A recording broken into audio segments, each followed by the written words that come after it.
Okay, the resistance of the conductor is the opposition offered by the conductor to the flow of electric current. Electric current के रास्ते में जो बाधाएं उत्पन्न होती हैं, किसकी वजह से? कंडक्टर की वजह से, उसे हम बोलते हैं रेजिस्टेंस। अब कंडक्टर वाला बाधा क्यों उत्पन्न करेगा? क्योंकि आप सब जानते हैं कंडक्टर के अंदर मटेरियल मीडियम है और इलेक्ट्रॉन पार्टिकल है। इलेक्ट्रॉन पार्टिकल है, जब वो पार्टिकल जाना चाहता है तो उसके रास्ते में ऑब्स्टेकल बनता है। जब वो इलेक्ट्रॉन जाना चाहता है तो उसके रास्ते में ये मीडियम जो होता है ये ऑब्स्टेकल बनता है। ठीक उसी तरीके से जैसे कि आप स्विमिंग पूल में तैरना तो चाहते हैं, मगर स्विमिंग पूल में तैरने के साथ साथ वो जो पानी होता है वो आपकी स्पीड को कम करता है। उसी के ऊपर आप तैर सकते हैं क्योंकि वो मीडियम है, और वही आपकी स्पीड को कम करता है क्योंकि वो फ्रिक्शन प्रोड्यूस करता है। बच्चों आया ना? तो इसकी वजह से जो बाधा उत्पन्न होती है, जो ऑब्स्ट्रक्शन उत्पन्न होता है, डिफिकल्टी जो, उसको बोलते हैं रेजिस्टेंस। समझ में आया? रेजिस्टेंस की यूनिट V अपॉन I, मतलब वोल्ट पर एम्पियर, बोले तो ओम। आ गया समझ में ना? Resistance in terms of physical features of conductor. अब देखिए रेजिस्टेंस का हम पूरा डेरिवेशन करने जा रहे हैं, ठीक है ना? रेजिस्टेंस की बात समझ में आ गई आपको? इसकी यूनिट होती है ओम, पूरा नाम वोल्ट पर एम्पियर। ओके ना? रेजिस्टेंस का हम डेरिवेशन करने जा रहे हैं। Resistance in terms of physical features of the conductor, सबसे पहले देखेंगे I equals to NEAVD। I equals to NEAVD, ठीक है जी, अच्छी बात है। I इक्वल्स टू NEAVD की वैल्यू कल मैंने पढ़ाई थी आपको, होती है E into small e into capital E electric field upon m into torque. याद आ गया अच्छे से, है ना? E टाउ अपॉन m मैंने लिखवाया था, small e capital E tau upon m। बच्चों वो टॉर्क का मल्टीप्लाई m के साथ नहीं है, वो ऊपर है मल्टीप्लाई, समझ रहे हो ना? चलो देखो ये क्या हो गया भाई। तो यहां पे अब हमने लिखा है I equal to NE square AT into MV upon L। Correct? Electric field को V अपॉन L लिख दिया है। मैंने पढ़ाया था आपको, इलेक्ट्रिक फील्ड इक्वल्स टू होता है वोल्ट पर मीटर। याद आया? वोल्ट पे गिवन वोल्टेज आप कितनी लेंथ पे लगाते हैं, इसको हम बोलते हैं क्या? Electric field. यस और no? E is equals to V upon D। तो यहाँ पे हम वैल्यू पुट करेंगे। देखिए आपके लिए मैं इसको सॉल्व कर देता हूँ। ये करंट अपने पास एक स्केलर क्वांटिटी, इसलिए यहाँ पर हमने Vd को कांस्टेंट ले लिया है, मतलब स्केलर ले लिया, मैग्नीट्यूड ले लिया है। उसका कोई ज्यादा यूटिलाइजेशन नहीं है, बाद में हम चाहें तो वेक्टर कर देंगे जरूरत पड़ने पर। So I equals to NEA, Vd की जगह हमने क्या लिया था? E capital E tau upon mass m। Okay, आप जानते हैं जो कैपिटल E होता है electric field equal to volt per metre. Yes और नो? तो V वोल्ट आपने L लेंथ के कंडक्टर पे लगाया है। L लेंथ के कंडक्टर पे कितना लगाया है? V volt. तो E की जगह V अपॉन m तो रहने दो भाई, L। E की जगह आ गया अपने पास mV अपॉन L। ओके, तो ये हो गया NE square NE square A आ गया, ये टॉर्क आ गया, ये NE square A tau M, यहाँ पे I चल रहा ना, ME square A tau M और इंटू V अपॉन L। आ गया समझ में? क्लियर? आपने पढ़ा है कि V इक्वल्स टू RI, ऐसा कुछ पढ़ा है ना? V इक्वल्स टू RI, देखिए बनने वाला है। हाँ, तो यहां से V अपॉन I निकालिए, बाकी सबको यहां ला दीजिए। तो V upon I equals to ML सबसे ऊपर और NE square A tau. V upon I को बच्चों क्या बोलते हैं? R। तो R equals to ML upon NE square A और टॉर्क। तो R is equals to ML upon NEA square tau. देखिए रेजिस्टेंस पूरा का पूरा एक तरीके से मटेरियल की प्रॉपर्टी पर ही जा रहा है ना? ML NE square A torque, केवल यहाँ पे टॉर्क है जो कि इफेक्ट करेगा। टॉर्क के बारे में मैंने आपको कल थोड़ी सी जानकारी दी थी टॉर्क का मैंने नाम भी बताया था, कोई मुझे बता सकता है टॉर्क का नाम? टॉर्क का नाम मैंने बताया था, ये एक प्रकार का क्या होता है? टेम्परेचर होता है कि टाइम होता है? टाइम होता है। इस टाइम को हम क्या बोलते हैं? याद आया? रिलैक्सेशन टाइम, मैंने बताया था। कौन सा टाइम होता है ये? Relaxation time. ये जो समय होता है ये लगातार दो इलेक्ट्रॉनों की टक्कर के बीच का समय होता है। सर टक्कर क्यों होगी? अरे भाई अंदर इलेक्ट्रिक फील्ड आपने लगाया है, इलेक्ट्रॉन जाएंगे तो एक दूसरे से टकराएंगे क्योंकि वो फ्री इलेक्ट्रॉन है। तो ये टॉर्क जो होता है ये टक्कर का समय होता है। अंडरस्टूड बच्चों?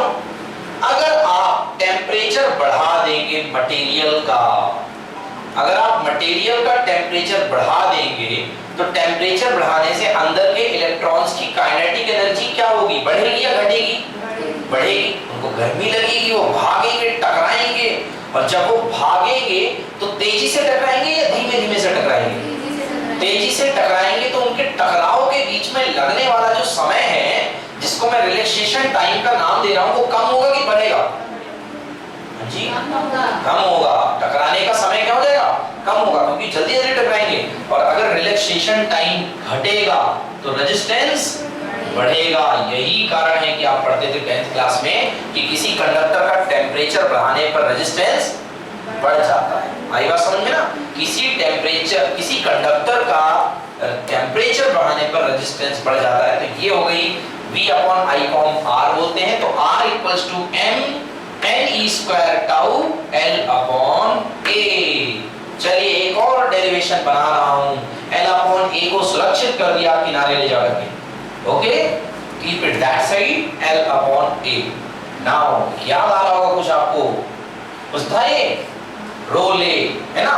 R equals to rho L upon A। R equals to rho L upon A। Specific resistance, है ना, या resistivity R equals to rho L upon A। ऐसे पढ़ते थे आप, है ना? ऐसा रटा था आपने, sir R proportional to L, R is inversely proportional to A। दोनों को मिला दिया, R proportional to L upon A। Sir proportionality हटेगी, कांस्टेंट आएगा, R equals to rho L upon A। यहाँ पे तो इसको बोलते हैं रो। किसकी प्रॉपर्टी है? मटेरियल की प्रॉपर्टी है। कौन सा? रो। रो जो होती है मटेरियल की प्रॉपर्टी होती है, और वो मटेरियल टू मटेरियल वेरी करती है। ठीक है ना बच्चों? हाँ, टेम्परेचर पे भी डिपेंड करती है। अगर आप टेम्परेचर बढ़ाएंगे तो रेजिस्टिविटी, टेम्परेचर बढ़ाएंगे तो रेजिस्टिविटी बढ़ेगी। सेम मतलब टेम्परेचर बढ़ाओगे तो ये घटेगा, और ये घटेगा तो ये टर्म पूरा का पूरा क्या होगा? बढ़ेगा। बच्चों आ रहा समझ में अच्छे से? एक एक लाइन समझते जाइए। तो R equals to M NE square tau L upon A, है ना? ये मेरे को रफ करना पड़ेगा। ये सब कुछ समझ में तो आ गया ना? ये वही लिखा हुआ है। कुल मिला के यहाँ पे मैंने अलग बात ये बताई कि electric field voltage equals to E equals to V upon L, क्योंकि V वोल्टेज आपने सेटअप किया है L लेंथ पर। ये देखिए, तो R equals to rho L upon A। So rho compare कर दीजिए M upon NE square torque. It is called resistivity और specific resistance. Resistance is directly proportional to the length. Yes, पढ़ा है ना? ये यहां से देखिए, ये तो कांस्टेंट है भाई। अब resistance is directly proportional to the length and inversely proportional to the cross sectional area of the conductor and it depends on the nature of material. ये क्यों बोल रहे हो सर जी? क्योंकि ये बैठा है रो। ये जो रो है ये मटेरियल के नेचर पे डिपेंड करता है ना? तो ये रो है मटेरियल के नेचर पे डिपेंड करता है। जिसकी जितनी ज्यादा रेजिस्टिविटी होगी जिस मेटल की, उसका रेजिस्टेंस उतना हाई होगा। सिल्वर की रेजिस्टिविटी बहुत कम होती है, इसलिए सिल्वर का रेजिस्टेंस बहुत कम होता है। समझ गया ना? जिसकी जितनी ज्यादा रेजिस्टिविटी होगी उसका उतना ज्यादा रेजिस्टेंस होगा। ठीक है बच्चों? आमतौर पर हम जिन चीजों में चाहते हैं कि रेजिस्टेंस कम हो, अच्छे कंडक्टर, उनमें हम अच्छे वायर्स का यूज करते हैं जिनकी रेजिस्टिविटी कम होती है। सिल्वर बहुत एक्सपेंसिव है तो हम लोग कॉपर या एल्यूमिनियम वायर का यूज करते हैं, इसकी रेजिस्टिविटी थोड़ी सी कम है। मगर हम लोग लोहे के तार का इस्तेमाल नहीं कर सकते हैं क्योंकि लोहे की आयरन की रेजिस्टिविटी हायर है। रेजिस्टिविटी क्या है? हायर। तो जब उसकी रेजिस्टिविटी ज्यादा होगी तो रेजिस्टेंस ज्यादा होगा। रेजिस्टेंस ज्यादा होगा तो क्या होगा? गर्म हो जाएगा। क्यों गर्म हो जाएगा? क्योंकि पढ़ा है आपने जूल्स लॉ, पढ़ा है ना? जूल्स लॉ पढ़ा है। जूल्स लॉ कहता है H equals to I square R into T। जितना हायर रेजिस्टेंस उतनी ज्यादा हीट, जितना ज्यादा रेजिस्टेंस दोगे उतनी ज्यादा हीट। ऊपर से ये करंट बहती है हाई अमाउंट के लिए, कहते हैं ना हिंदी में एक तो करेगा ऊपर से नीचे चढ़ा, तो I भी है और साथ में R भी है, और जितना टाइम जलाना हो आपकी मर्जी। तो इसलिए लो रेजिस्टिविटी वायर के यूज किए जाते हैं अच्छे कंडक्टर के लिए, है ना। आजकल तो इलेक्ट्रॉनिक्स का जमाना है, नैनो टेक्नोलॉजी, चीजें छोटी होती जा रही हैं, उसके लिए हम लोग ऐसी मेटल का यूज करते हैं जो बहुत रेजिस्टिवलेस है। Resistivity depends upon the nature of material and not on the geometrical dimension of conductor। बहुत अच्छी बात कही है कि जो रेजिस्टिविटी का टर्म है वो केवल मटेरियल के नेचर पे डिपेंड करता है, समझ गया ना।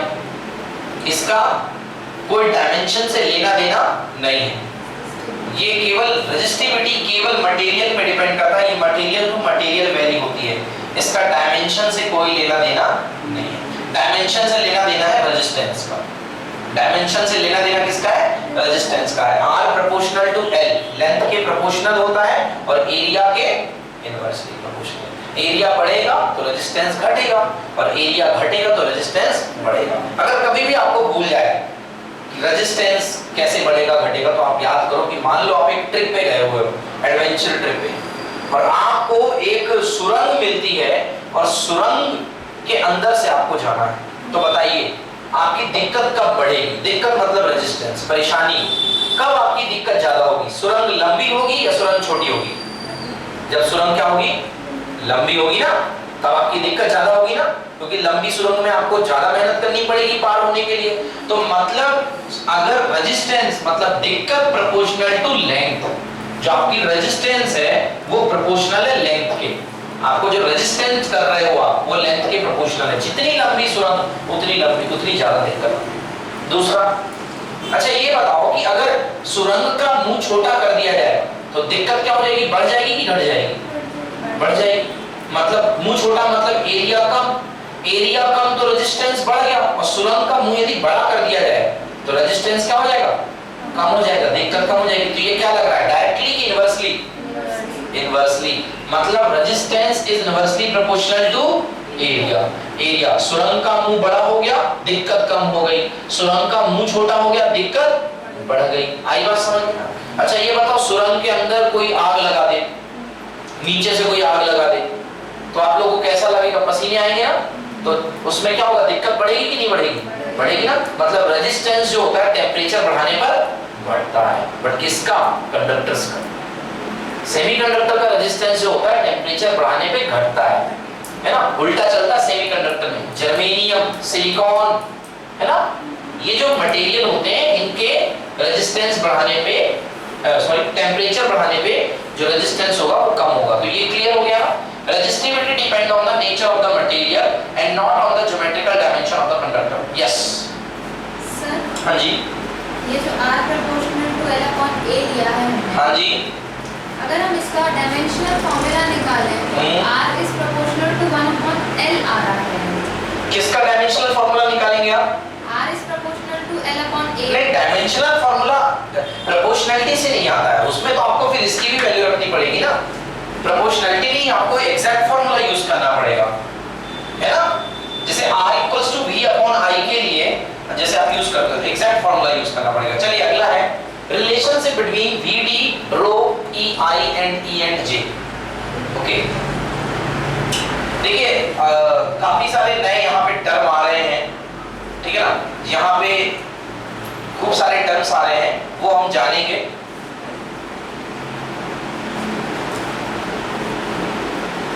एक चीज आई यहाँ पे, रो, ठीक,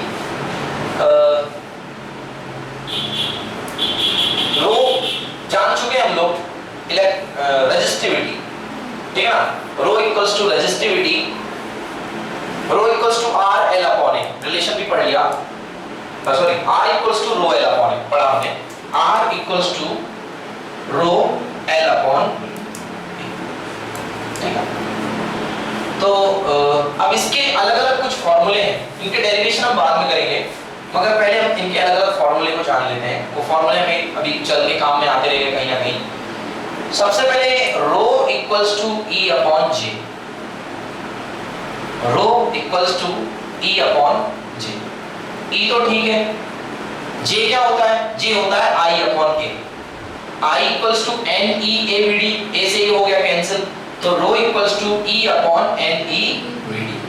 okay, rho equals to E upon N E V D. अगर आप इसकी और ज्यादा चाहें डिस्कवरी करना, देखिए इसको और ज्यादा ये ऑपरेशन करना है, सो मैंने क्या पढ़ा आपको, रो इक्वल्स टू ई अपॉन जी।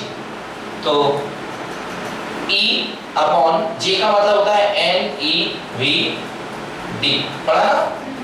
चलिए, so E N E V D की मैंने कल आपको वैल्यू बताई थी ड्रिफ्ट वेलोसिटी की, small E capital E tau upon कितना बच्चों, एम, ई से ई कैंसिल, तो ये हो गया m upon N E square tau. अब तो आप मुझसे एग्री हो जाएंगे बिल्कुल, यहां सर ये जो फॉर्मूला है, ये देखिए rho equals to m upon N E square tau आ रहा था, मतलब रो इक्वल्स टू वाकई n e अपॉन j भी होगा।